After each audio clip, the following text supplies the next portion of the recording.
रमन लाल और उसका बेटा मिलकर हरिलाल की फैक्ट्री को आग लगा देते हैं। रात का समय था, तब आसमान में बिजली होती है और महेश के खेत में अचानक तेजी से बिजली गिरने लगती है। चमत्कार हो जाता है।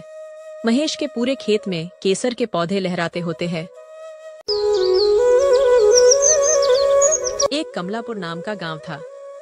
कमलापुर गांव में हरिलाल नाम का आदमी अपनी पत्नी मीरा और बेटा महेश के साथ रहता था। हरिलाल के पास एक खेत था। हरिलाल का जीवन गुजारा खेत से होता रहता था। हरिलाल के सामने उसका भाई रमन लाल रहता था। रमन लाल अमीर था, क्योंकि उसने सभी के साथ बेईमानी करके बहुत पैसे कमाए थे। महेश बेटा, कब तक हम खेती करके जीवन गुजारा करते रहेंगे?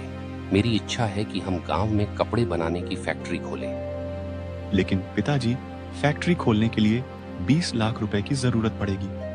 हमारे पास इतना पैसा थोड़ी ना है। हम बैंक से पैसे उधार ले लेंगे। फिर रामलाल बैंक जाता है, लोन लेने की बात करता है। देखो रामलाल जी, आपको 15 लाख की लोन मिलेंगी, लेकिन आपको अपनी जमीन गिरवी रखनी पड़ेगी। ठीक है, मैनेजर साहब, मैं अपनी जमीन गिरवी रखने को तैयार हूँ। आप मुझे पैसे दे दीजिए। अभी भी रामलाल को पैसे की जरूरत थी और पैसे के लिए अपने भाई रमन लाल पास जाता है। रमन भाई, मुझे कुछ पैसे की जरूरत है। क्या तुम मुझे उधार पे 5 लाख रुपए देंगे? अरे हरी, तुझे इतने ज्यादा पैसे क्यों चाहिए? कोई छटा खेलना है? नहीं रमन भाई, मुझे कपड़े की फैक्ट्री खोलनी है। देख हरी, मैं तुझे पैसे दूंगा, लेकिन तुझे पता तो होगा मैं ऐसे ही पैसे नहीं देता, ब्याज भी पैसे के साथ लेता हूँ। हाँ रमन भाई, मैं तुम्हारे पैसे ब्याज के साथ लौटा दूंगा।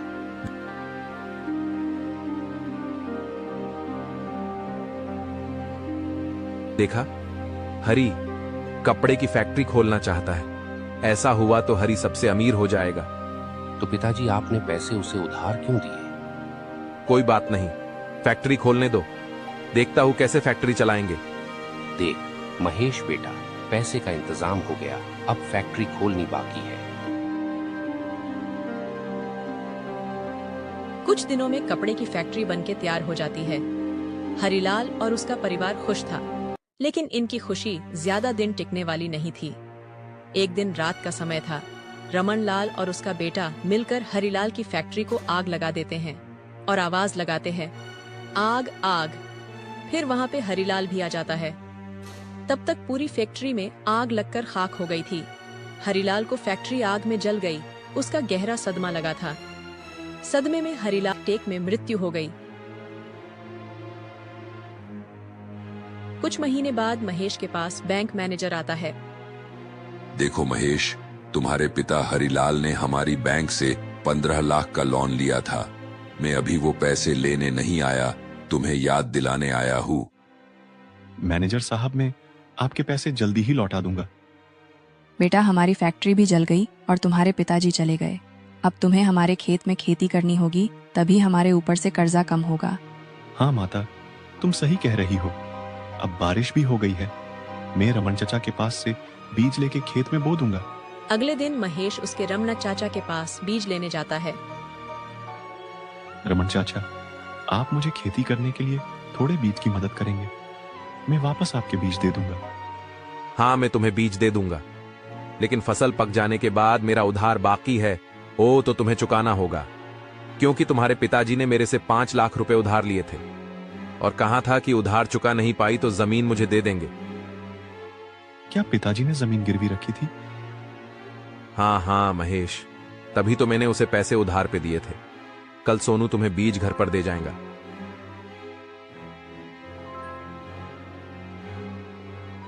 देख, सोनू हरी का बेटा महेश खेती करने लगा है। अगर महेश खेत में फसल उगा के हमारे पैसे चुका देगा तो हम उसकी जमीन पे कैसे कब्जा करेंगे? पिताजी, आप चिंता मत करो, क्योंकि महेश हॉस्टल में रहता था, इसलिए उसे खेती कैसी होती है उसके बारे में पता नहीं है। तो ऐसा कर, महेश को वो पुराने बीज दे दे। पुराने बीज से उसकी फसल उगेगी भी नहीं। फिर सोनू महेश को उसके घर पे बीज दे जाता है और महेश अपने खेत में सारे बीज बो देता है। काफी दिन हो जाते, लेकिन महेश के खेत में एक भी बीज उगता नहीं है। देखा पिताजी, महेश के खेत में एक भी बीज नहीं उगा है। अब तो वो जमीन हमारी होगी। माँ, हमारे खेत में एक भी अनाज का बीज नहीं उगा।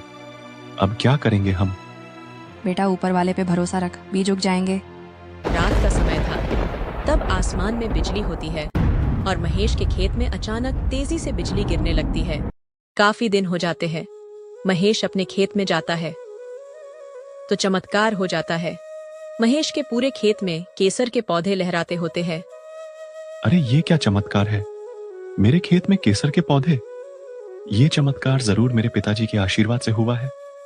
महेश अपने खेत से थोड़ा केसर लेके बाजार में बेच आता है और सबसे पहले महेश अपने खेत में बड़ी दीवार बना देता है।